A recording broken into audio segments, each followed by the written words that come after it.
Olá, seja muito bem-vindo, muito bem-vinda ao BMC Market dessa quarta-feira. Hoje é dia 12 de abril de 2023. A gente chegando aqui com os principais destaques, os principais assuntos que movimentam o mercado financeiro no dia de hoje, até para repercutir aqui no BMC Market, trazendo os principais pontos, inclusive porque hoje, dia de CPI lá nos Estados Unidos, inflação ao consumidor, vindo abaixo do esperado e até mesmo um comecinho do pregão, investidores lá nos Estados Unidos trazendo uma perspectiva boa, um otimismo com os dados do CPI, mas não durou. Depois de alguns momentos, depois de algumas horas de pregão, as bolsas lá nos Estados Unidos acabaram virando para o patamar negativo, com os investidores monitorando as linhas da inflação americana para entender exatamente qual era o peso, qual era o impacto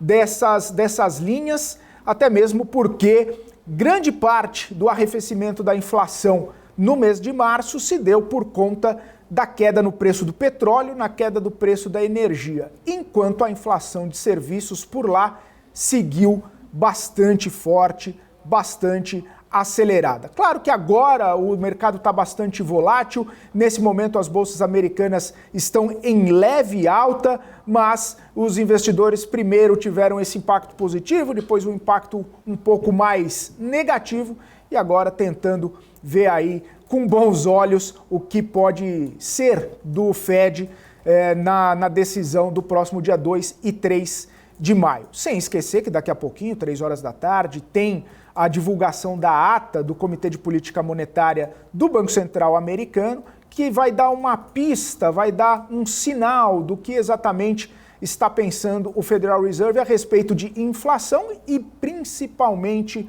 a respeito da crise bancária que pousou sobre terras americanas e isso, claro, mexe com as expectativas por lá também. Por enquanto, o mercado está precificando uma alta de 0,25 ponto percentual no juro na próxima reunião, está precificando a manutenção do juro na reunião de junho e já começa até mesmo a precificar queda de juro nos Estados Unidos a partir da reunião do mês de julho.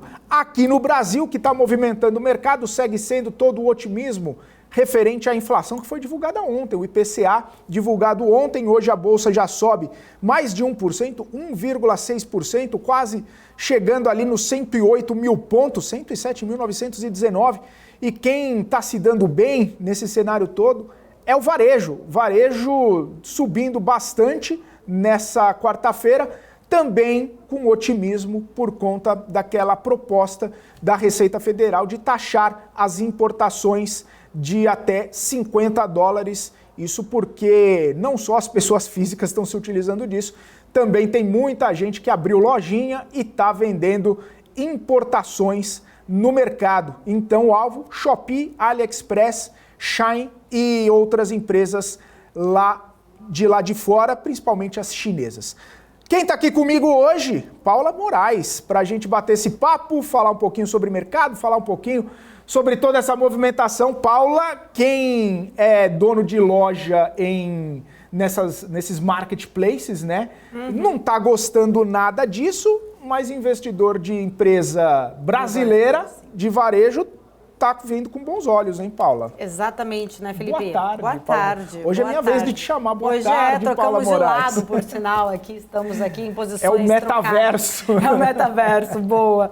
Exatamente, né, Felipe? Justamente, esse é um ponto, inclusive, até na parte da manhã eu debati bastante sobre essa questão também, que já vinha sendo batalhado, inclusive, por grandes varejistas desde o ano passado, desde dos outros anos especificamente, por conta daquela questão, né, que muitos dos grandes varejistas, a gente lembra o próprio Luciano Hang, também a Magazine Luiza, né, a Luiza Trajano, eles sempre bateram muito na tecla dessa deslealdade na forma dessa competição que é feita aí por conta das tributações, enfim, e também, né, o preço mais em conta, fazendo com que o movimento acabe, muitas vezes, do consumidor indo, né, em busca da atratividade de um preço mais baixo, buscando fora do país E essa é uma questão aí que realmente acaba atingindo muito. É uma medida que, para quem é consumidor, está sendo vista com maus olhos, principalmente aí, né, a base do próprio governo, pessoas ali que compram, utilizam dessa forma de compra, inclusive, né, com um valor mais baixo, importando da China, não está gostando, mas investidores do varejo estão sim, né, bem animados com essa perspectiva, justamente pelo fato das varejistas brasileiras conseguirem então aí entrarem mais numa competição, né, sendo aí mais atrativo o setor aqui, né, interno. Isso daqui a pouquinho a gente pode até abordar mais por esses pontos, inclusive dos varejistas. Agora tem uma questão, Felipe, que eu queria repercutir, né? A gente falou muito desde os dados do CPI, você trouxe já, né, essa acomodação que aconteceu principalmente com os mercados, logo após o ânimo, vamos dizer assim, bem na abertura ali da manhã, bem no comecinho da manhã, quando o CPI foi divulgado. E agora há pouco, eu estava lendo até aqui, inclusive aqui na CNBC, trazendo a visão do FMI.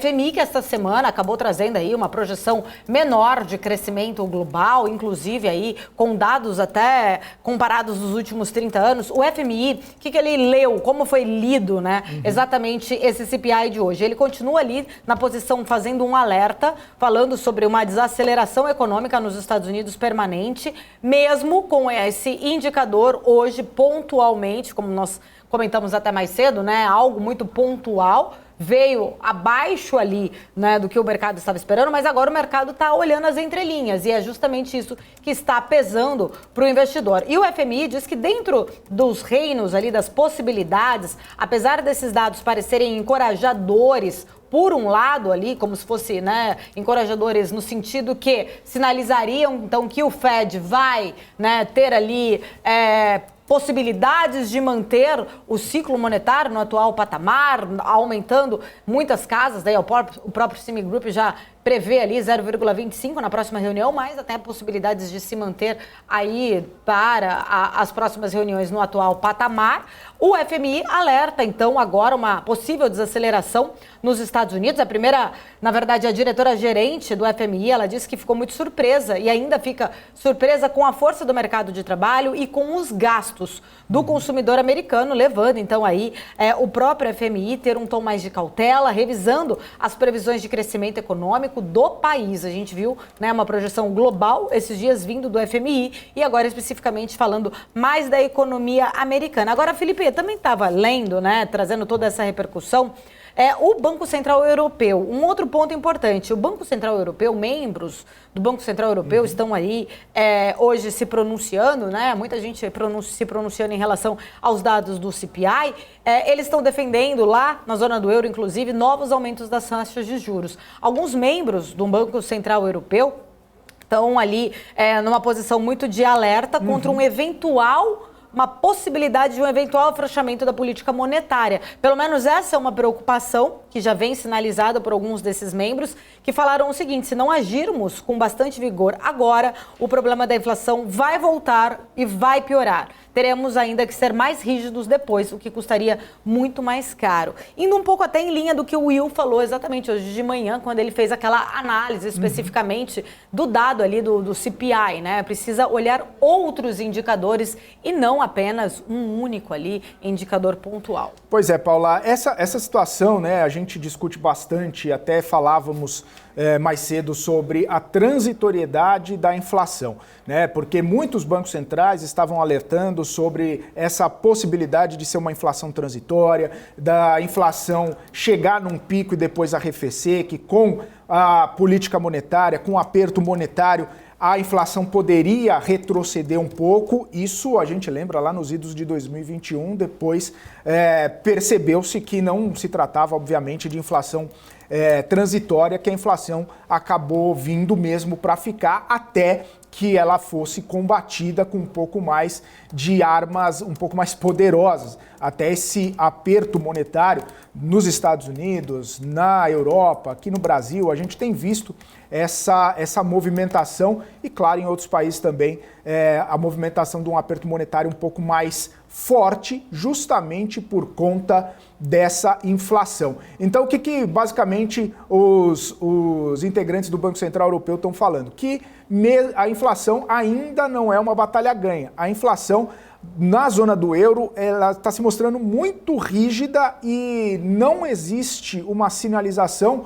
de que ela pode continuar arrefecendo. Tá certo que chegou no pico lá, idos de outubro, novembro do ano passado, a gente lembra até a inflação alemã batendo esse pico, 11%, inflação no Reino Unido chegando a 11%, e posteriormente dando uma arrefecida, mas ainda está muito alto o nível inflacionário para termos, né, de Europa. Então, como está muito alta, o Banco Central Europeu precisa utilizar desses remédios de apertar ainda mais a política monetária para conseguir conter essa inflação. E, claro, né, a gente vê que a taxa de juros lá no bloco já está bastante elevada, já está subindo bastante. Os dirigentes do Banco Central desacelerando, né, fazendo com que a economia desacelere em vários países, até mesmo causando talvez algum tipo de recessão em alguns países por conta desse aperto monetário um pouco mais amplo. Além disso, também está no radar a situação do Credit Suisse,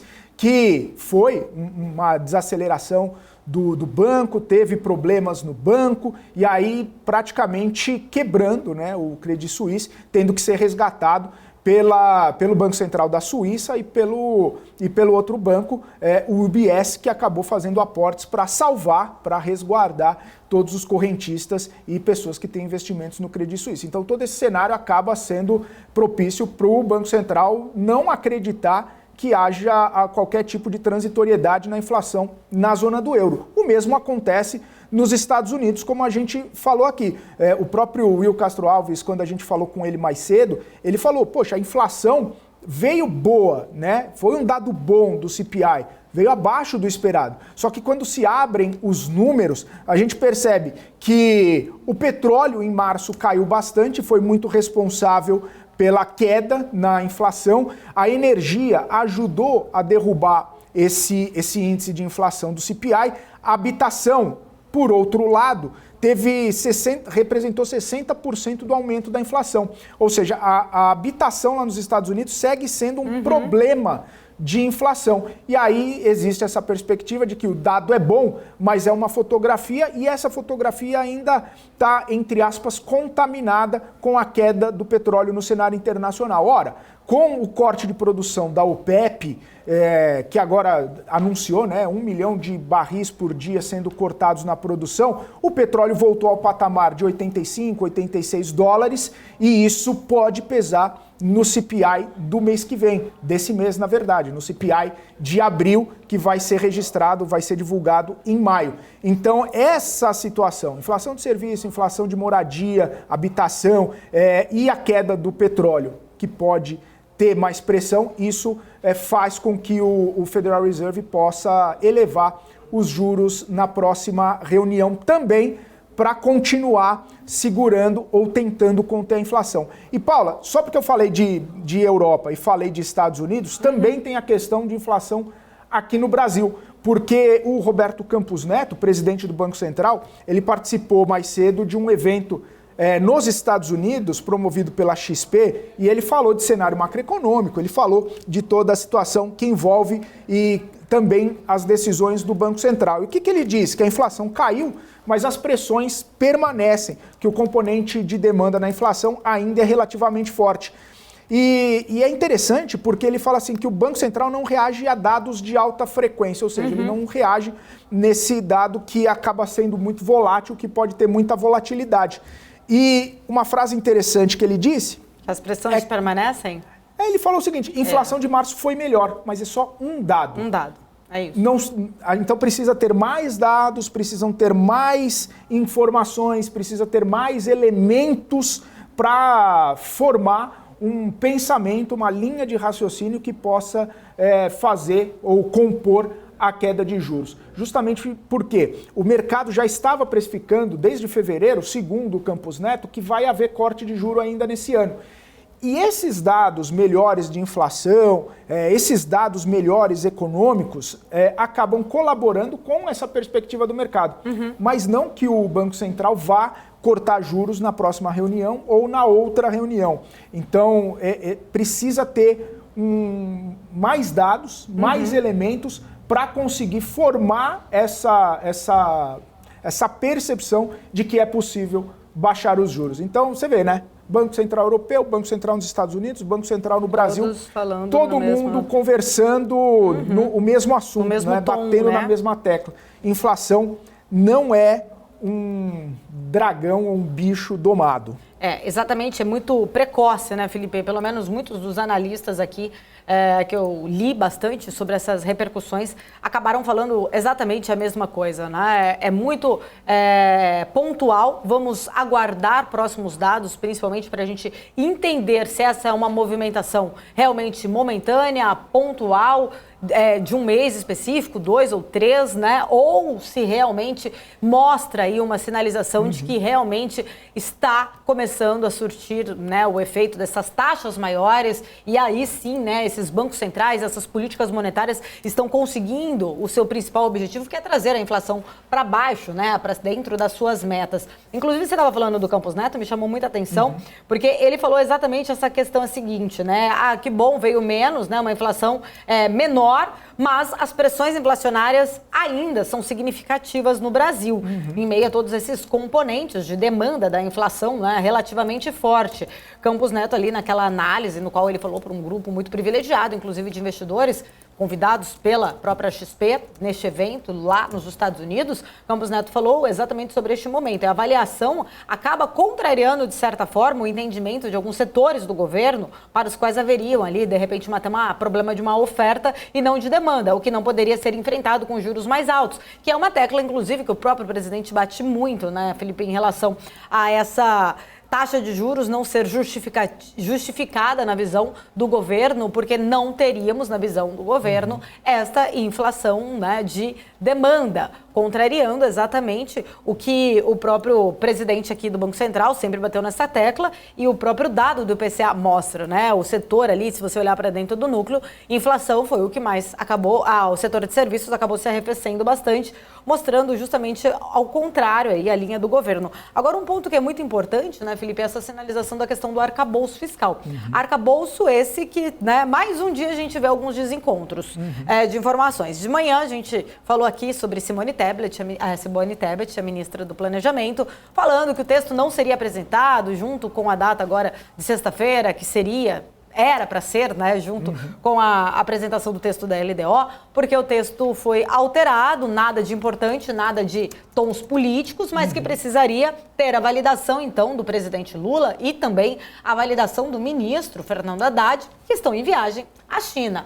Logo depois, né, ali, o presidente em exercício, Geraldo Alckmin, foi abordado, ele que estava participando de um evento, foi abordado por muitos jornalistas querendo realmente entender quais seriam os pontos, então, de alteração nesse texto que precisaria de uma nova validação do presidente, e ele negou. Ele disse que não, o texto não foi alterado. Na verdade, um desencontro ali das falas do presidente em exercício, Geraldo Alckmin, com a ministra do Planejamento, Simone Tebet. Antes da viagem de Lula à China, né, já havia sido ali até anunciado que esse envio seria feito por parte da ministra do Planejamento. Aí ela veio, né, com uma questão de que alguns ajustes teriam sido feitos. Porém, agora Geraldo Alckmin mais uma vez contradiz, né? A gente percebe ali, outro dia a gente estava comentando muito sobre essa falta de uma estrutura, né? De uma visão 360, de uma comunicação mais alinhada entre os grandes nomes e membros do governo. A gente vê que hoje, mais uma vez,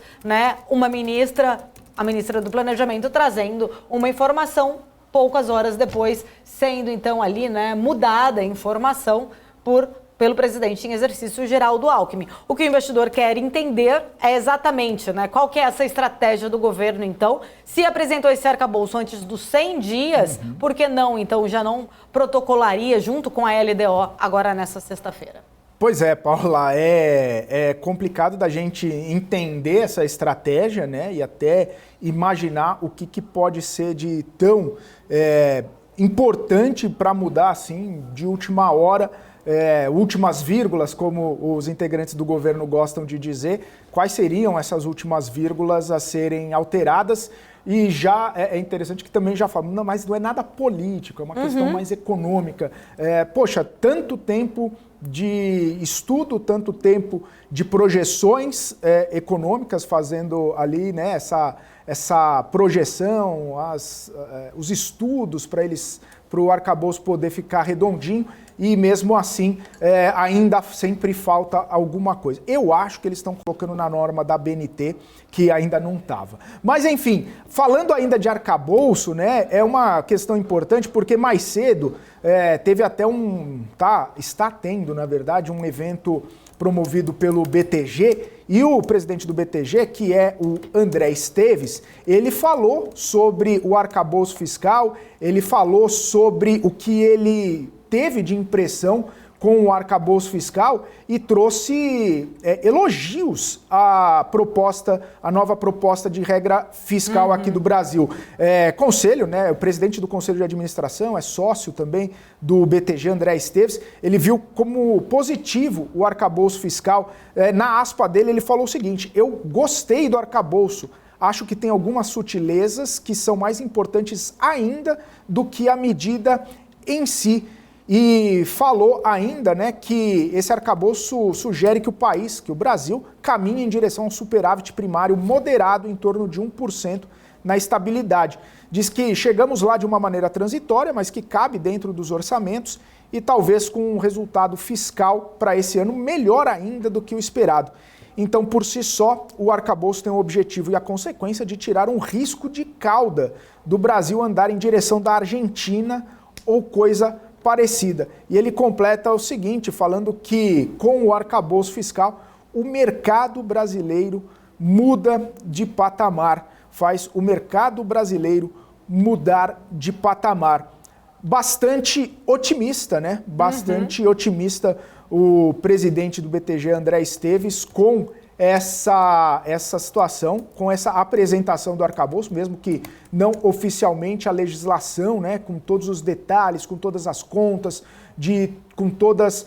com todas as projeções da equipe econômica, mas dizendo que o mercado brasileiro muda de patamar apenas pela possibilidade de não permitir ao Brasil correr esse risco de cauda, que muito risco fiscal possa levar o Brasil na direção de uma Argentina ou coisa parecida. Nem falou da Venezuela, falou de uma Argentina que, claro, a gente sabe que está tendo muitos problemas econômicos por lá, a inflação já batendo 3 dígitos, Paula. Felipe, você trouxe aí as falas, né, do André Esteves, me fez lembrar da carta ontem publicada pela Verde Asset, né, no qual o Luiz Stuberg, ele falou a seguinte frase, né, até peguei aqui para não cometer uma gafe, não errar, mas ele falou o seguinte: arcabouço fiscal é pior do que o necessário, mas é melhor que o temido.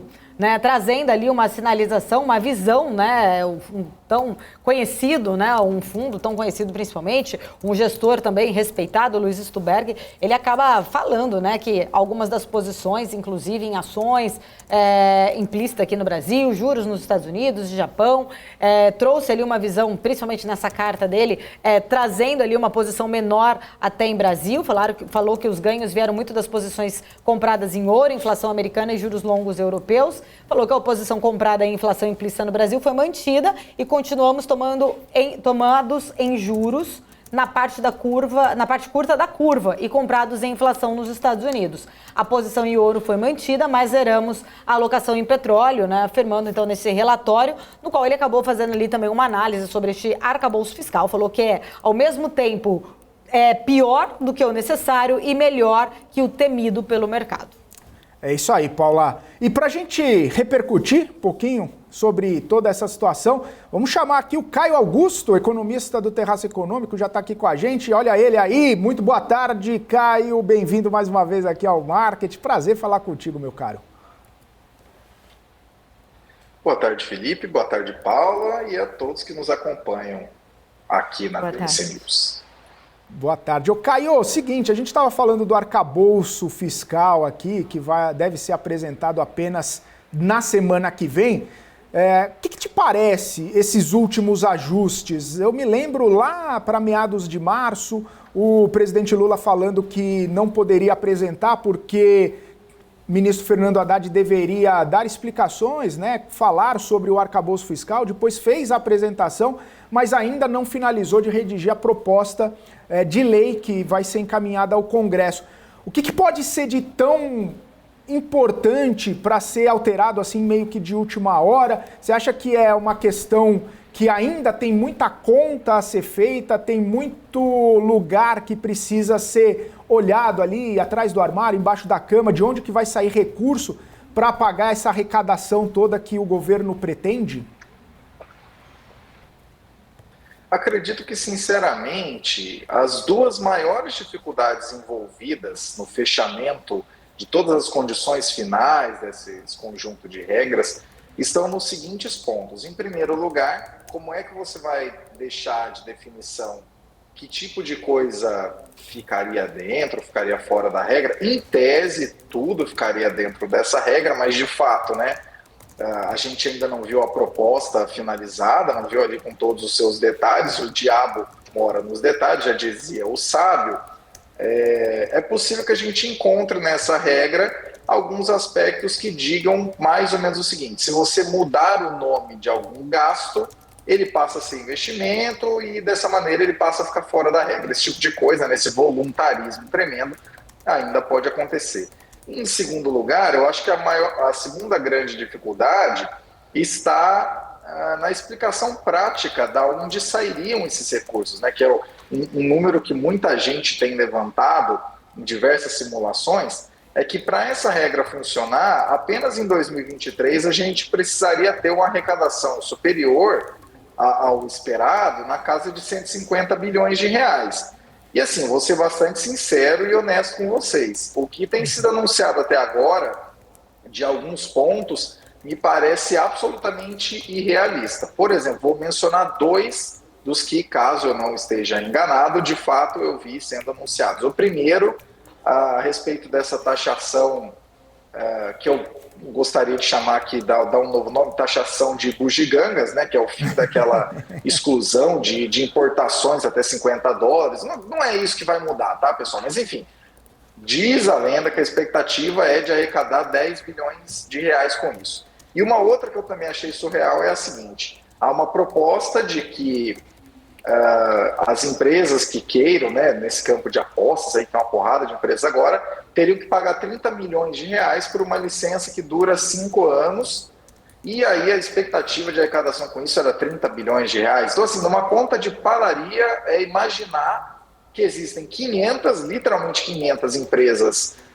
desse setor e que todas elas irão pagar 30 milhões de reais. Então, assim, tem muito otimismo, tem muito wishful thinking nessa conta aí para chegar e dizer que está resolvido. Eu acredito que enquanto a gente não tiver de fato a regra na mesa, a gente teve até agora um anúncio que de fato, vamos dizer assim, essa definição da Verde Asset eu achei muito interessante, porque de fato eu vejo mais ou menos nessa mesma direção.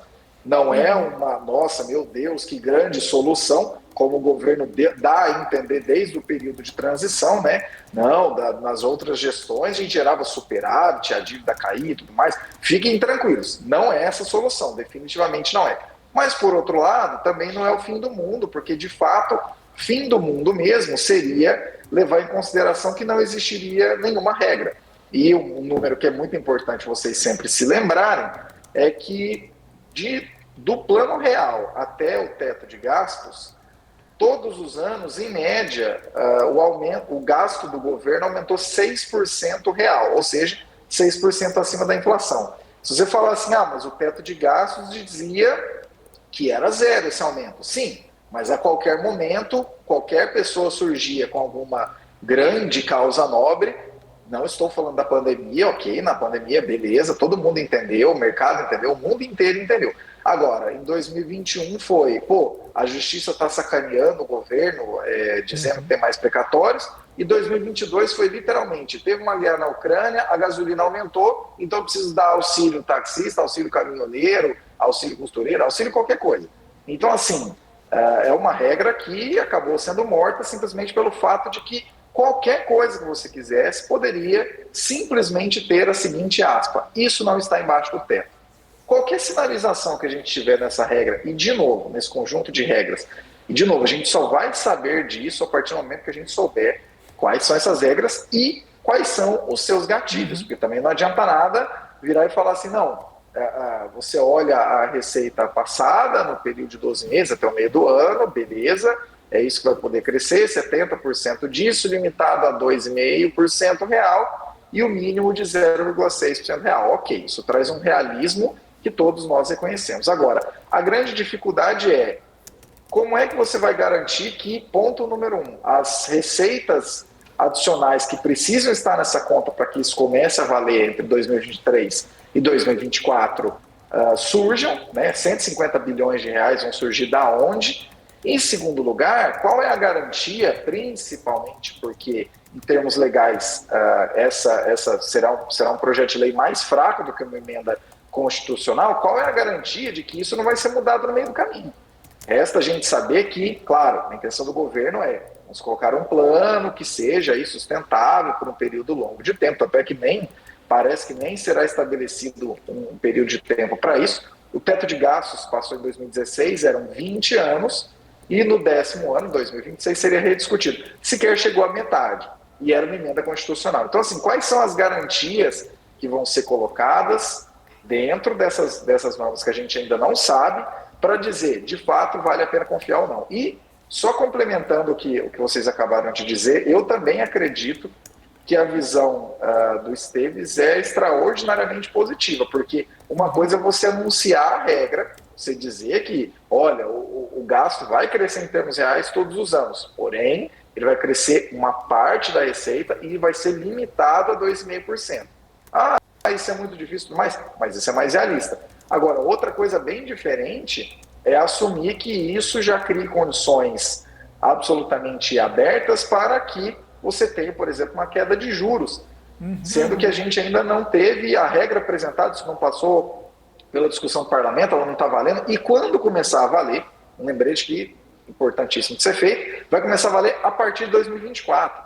Então, assim, tem muito otimismo na conta. Eu também acho que não é o fim do mundo, não vão implodir a economia, não vai ser uma gastança muito doida, mas assim, se não tiver essa regra, não tem muito o que discutir, e eu ainda acho muito prematuro dizer que ela de fato ancora expectativas.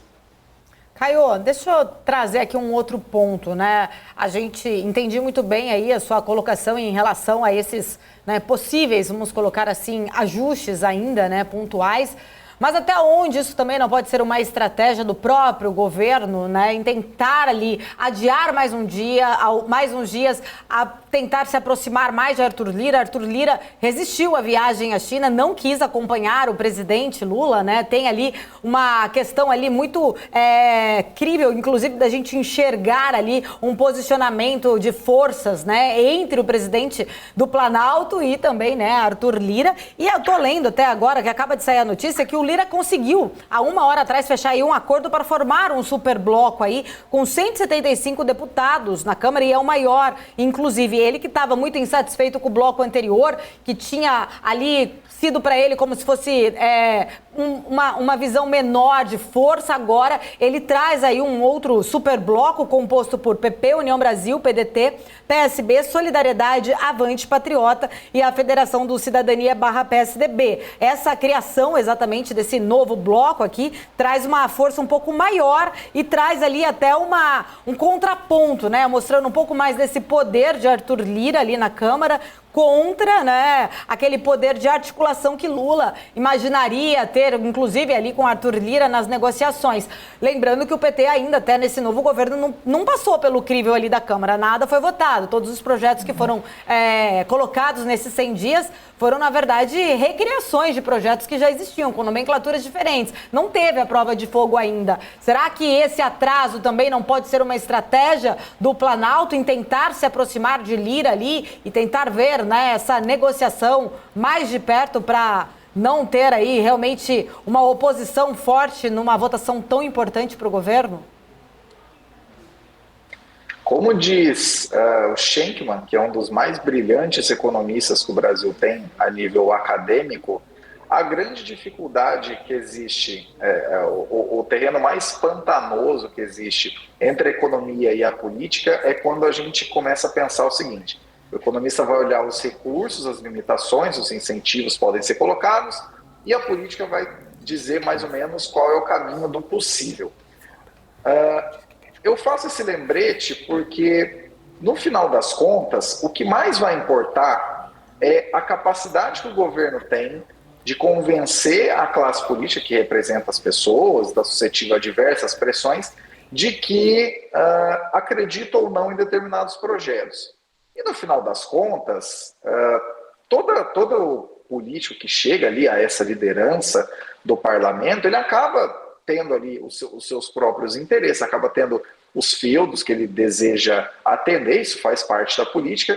Eu acredito sinceramente que são duas coisas que podem ser correlacionadas, mas elas andam em paralelo. Em primeiro ponto, é o quanto esse conjunto de regras consegue, por um lado, ancorar expectativas, ter ali os pontos críveis, né, ser considerado uma regra que vai ser seguida de fato, e não uma regra que a qualquer momento pode ser alterada ao bel prazer. Em segundo lugar, qual é a capacidade política dela passar como está e com alterações. Só que especificamente quando a gente olha para lideranças políticas, um ponto que a gente não pode deixar de levar em consideração é o seguinte: durante um período razoável de tempo, abriu-se na opinião pública, na discussão sobre política, a seguinte visão: necessariamente toda vez que um governo sentar com parlamentares, sentar com uma base aliada, sentar com a oposição que seja, para discutir a aprovação de um projeto, toda vez seria necessariamente corrupção, teria alguma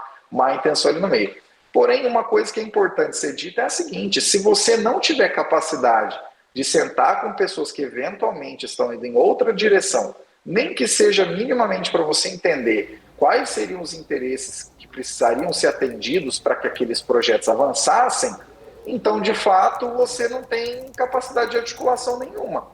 Resta, inclusive, se a gente fizer um paralelo do Lula agora, que eu concordo, a gente ainda não teve nenhuma prova de fogo até agora, né? Não teve nenhuma votação. O que teve ali em transição era com a legislatura anterior, então isso não significa nada na prática, né, para saber a capacidade de votação agora, de votos agora.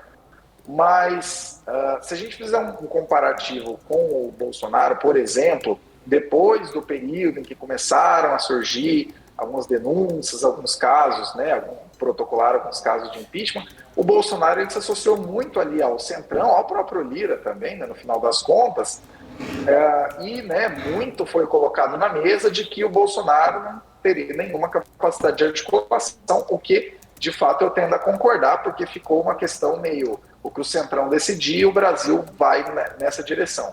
Agora, se o Lula realmente tem a capacidade de articulação que ele demonstrou aí durante os primeiros 2 mandatos e que ele enuncia a todo tempo que ele teria as grandes soluções do mundo e que todas as questões do governo mais relevantes passam por ele, acredito que seria agora um bom teste. Inclusive até uma adição.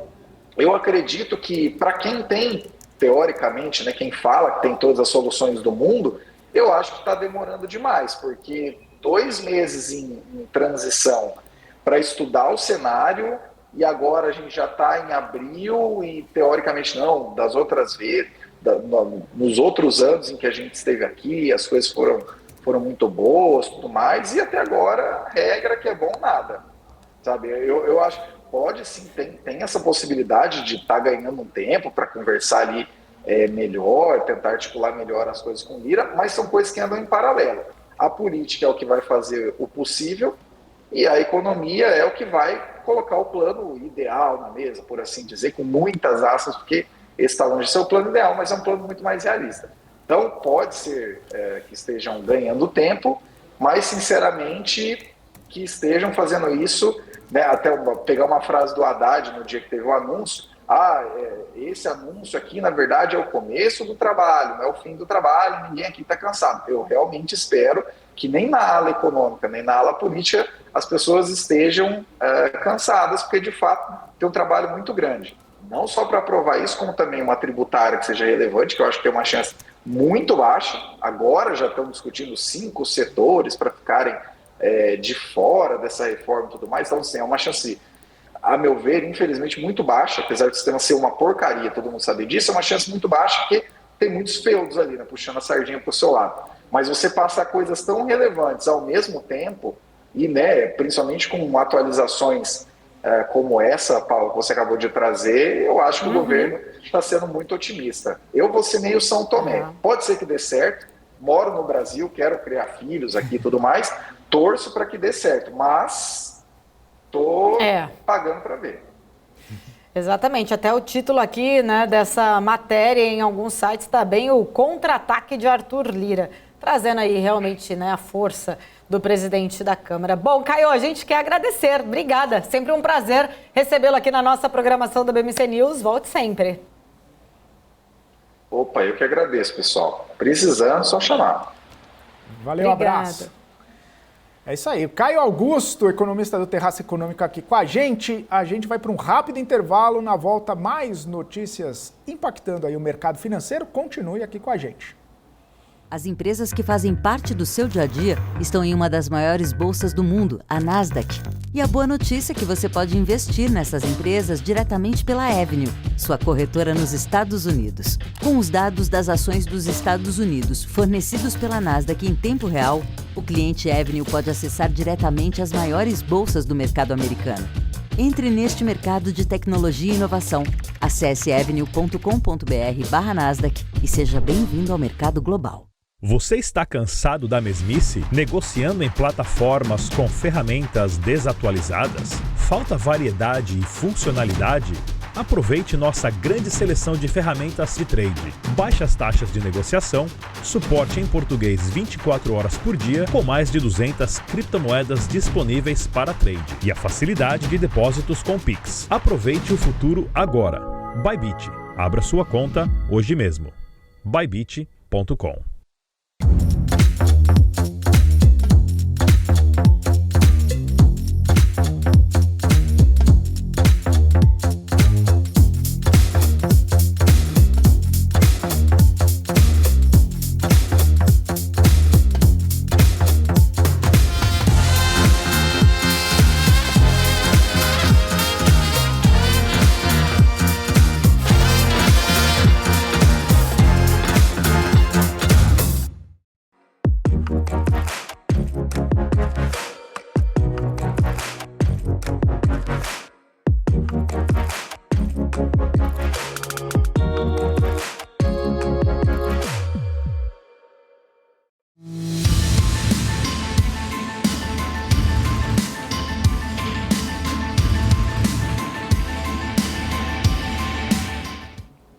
É isso aí, estamos de volta aqui no BMC Market dessa quarta-feira, 12 de abril, 2 horas e 49 minutos. Estou olhando o mercado financeiro aqui, a bolsa sobe 1,59, 107.902, chegou a tocar os 108.277 pontos, perdeu um pouquinho de fôlego, mas quem está subindo bastante aqui são as empresas de varejo americanas, subindo 22,33%, até mesmo teve leilão, né? Ficou em leilão um bom tempo aqui, Americanas.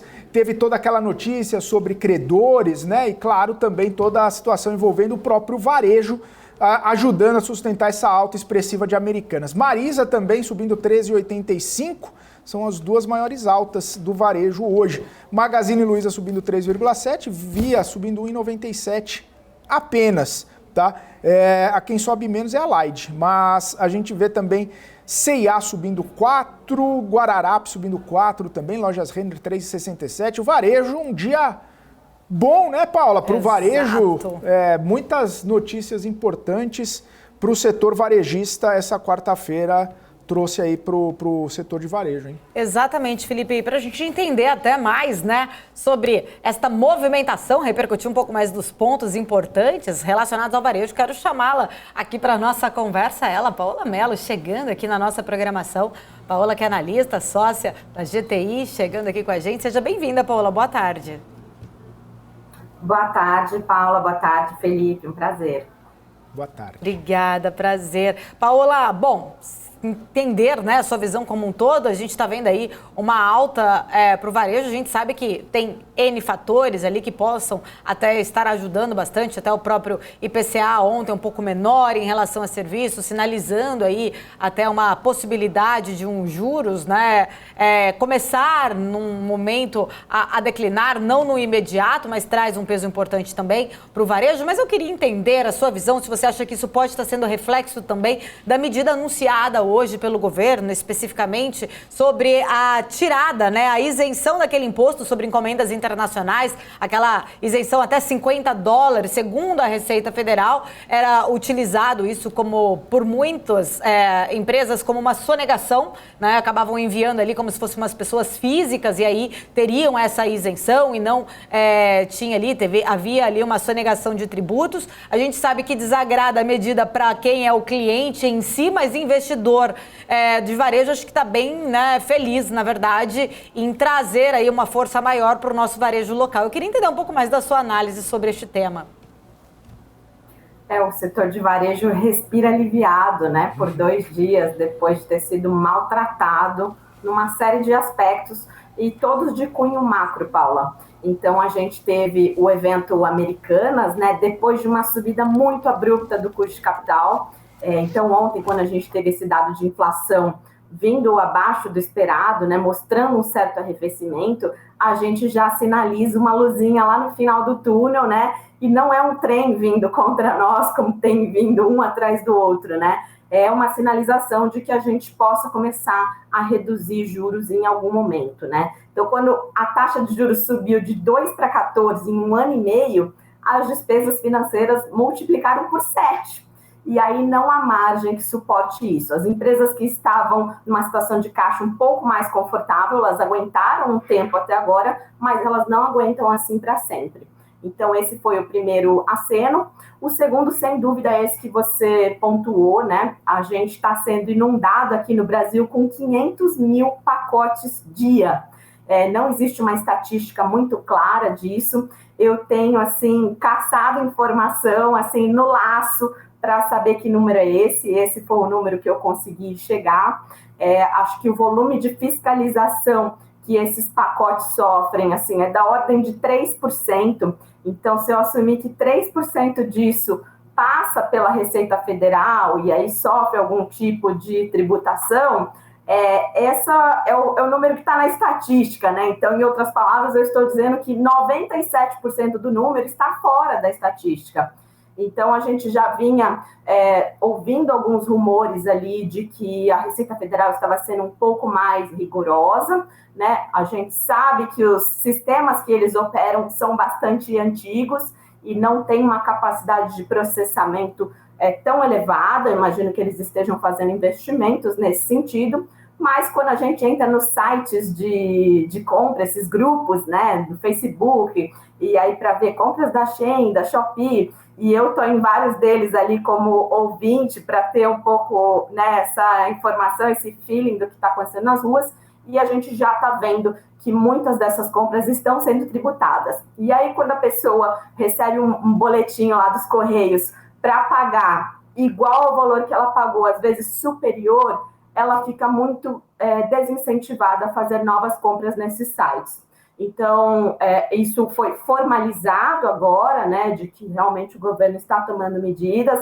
Acho que não porque ele quer proteger os varejistas nacionais, mas, de qualquer forma, ele precisa dessa arrecadação, né? A gente já viu, eu tenho certeza que vocês exploraram muito esse tema do novo arcabouço fiscal e os números sugerem que estão faltando aí mais ou menos 150 bi de receita, e esse aí é uma área que dá para trazer um pouco de receita adicional, tributando essas entradas. Então, acho que essa combinação desses dois fatores, Paula, deu um grande alívio. E como as ações estavam muito maltratadas, né, se a gente pegar os múltiplos dessas companhias, eles estão negociando abaixo do pior momento do Covid, né? Quando a gente não tinha ideia do que ia acontecer com o mundo, fechou-se tudo, essas empresas não tinham como vender, foi um caos e elas estão hoje mais baratas do que nesse ponto. Então, assim, qualquer pequeno suspiro assim, de notícia positiva vai fazer grandes impactos nessas ações. Então, isso explica 2 dias de alta muito forte que a gente está vendo na Bolsa. Boa. Ô, Paola, hoje também a gente não pode deixar de falar, né, sobre os números de venda no varejo de janeiro, que subiram 3,8% em relação a dezembro. A base era um pouco fraca, né? A gente percebe que o varejo vem tendo algumas dificuldades. Base fraca, tem um crescimento, então parece que é bastante coisa, mas você percebe que pode ser um indicador de melhora, ou mesmo com esses respiros, né, conjunturais que você citou, além desse da venda do varejo, isso pode ainda sinalizar que não chegou ainda a hora do varejo, ainda pode enfrentar algumas dificuldades, até porque a gente fala bastante da crise do crédito, né, e isso acaba impactando bastante também as empresas. O cenário ainda não mostra uma melhora, talvez, para o setor? A gente vai passar por caminhos tortuosos, Felipe. A gente tem dados já até março do ICVA, que é aquele índice da Cielo. Ele não é igual ao dado do IBGE, tão amplo, mas ele compila vendas ali feitas em cartões de crédito e ele é um bom lead indicator para o que vai vir no dado mais amplo do IBGE. A gente ainda está vendo números positivos em termos reais, então mesmo descontando a inflação, o crescimento é tímido, é pequenininho, mas enfim, ele está lá. A questão conversando com muitas empresas do setor, e aí não só de varejo, né, eu cubro também outros setores, eu tenho visto muitas empresas fazendo grandes ciclos de demissões, tendo isso começado em março e se intensificado agora em abril. Por que as empresas estão fazendo isso? Porque o custo de capital subiu muito, o top line desacelerou, e para elas não ficarem em terreno de prejuízo, elas estão começando a ajustar a estrutura. E aí, demitir funcionários acaba sendo uma forma de cortar custos, né, e economizar um pouquinho, apertar os cintos. Então, eu imagino que a gente, quando começar a ver dados assim, março, abril, nós já vamos começar a ver uma certa desaceleração. Junto com isso, a gente vai ter outros indicadores, né? Então, a inflação agora começou a dar uma desacelerada. Se a economia realmente começar a desaquecer, que era justamente o objetivo central dessa política monetária mais restritiva, até a gente começar um ciclo virtuoso, a gente vai atravessar um período ali de frenagem, né? Então, eu imagino que o segundo semestre, como um todo, para as empresas de varejo, seja um semestre mais tímido, né, com um top line aí para essas empresas que estão na Bolsa, assim, que são a nata da nata, né, as melhores empresas do Brasil, as mais eficientes, as com acesso a mais capital. Essas empresas, eu imagino que elas sustentem ali, na média, um top line ali perto de zero, um crescimento baixo, com o varejo como um todo no Brasil sofrendo muito ainda.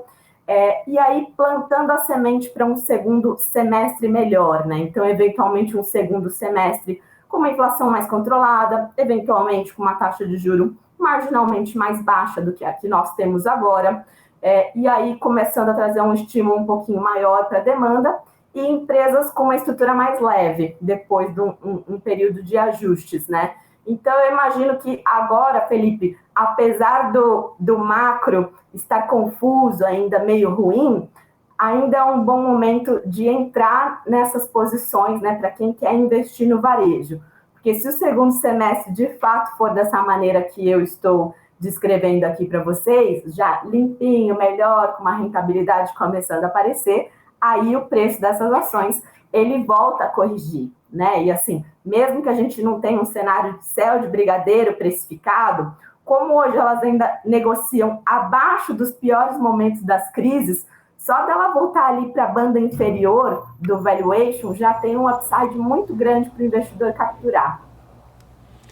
Perfeito, Paola. Agradeço muito sua participação, suas respostas aqui para a gente. Um abraço, até uma próxima, então. Obrigada. Obrigada, pessoal. Abração para vocês. Obrigada. Tchau, tchau. Tchau. Paula Mello aqui com a gente. Paula, analista sócia da GTI, trazendo essa perspectiva para o varejo. Não é uma perspectiva tão boa assim, mas se alinharem os fatores, os astros, talvez tenham um semestre ou um ano um pouquinho melhor. Até porque, né, Paula, para piorar o varejo, teria que... Coitado de quem investe no varejo, né? Exatamente. Colocando aí, né, vamos deixar aqui aquela velha máxima frase de Luiz Barsi, né? Será, né, Felipe? Nesse momento aí a gente relembra muito bem a teoria do investidor, né, Luiz Barsi Filho ali, que sempre coloca em xeque, não aposta em varejo. Tem muitos investidores que gostam do varejo, entendem exatamente esses momentos cíclicos, né, inclusive aí de movimentação, que acabaram impactando bastante o varejo, mas como bem a Paola trouxe, né, pode ser aí que são momentos percalços, mas há aí possibilidades de uma retomada assim, né, que a gente conseguir ter essa inflação mais controlada, a curva de juros para baixo, a curva de juros não, a Selic para baixo, isso aí pode acabar beneficiando ainda mais as grandes varejistas. Fechou. Maravilha. É isso então, Paula, 3 horas, 1 minuto, hora de dar tchau. Hora de dar tchau. Amanhã estamos aí de novo. Estaremos juntos. Até mais, Felipe. Valeu, Paula. Valeu você que esteve aqui com a gente no BMC Marketing. Obrigado pela audiência, obrigado pelas mensagens, obrigado por toda a audiência que vocês trouxeram aqui pra gente. E claro, não se esqueçam de se inscreverem aqui no nosso canal. A gente está quase chegando nos 480 mil inscritos e só falta você que ainda não se inscreveu. A gente vai ficando por aqui, volta amanhã a partir das 2 horas da tarde. Você fica agora, você com dinheiro, e logo depois o fechamento do mercado no Top News. Um abraço, tchau, tchau.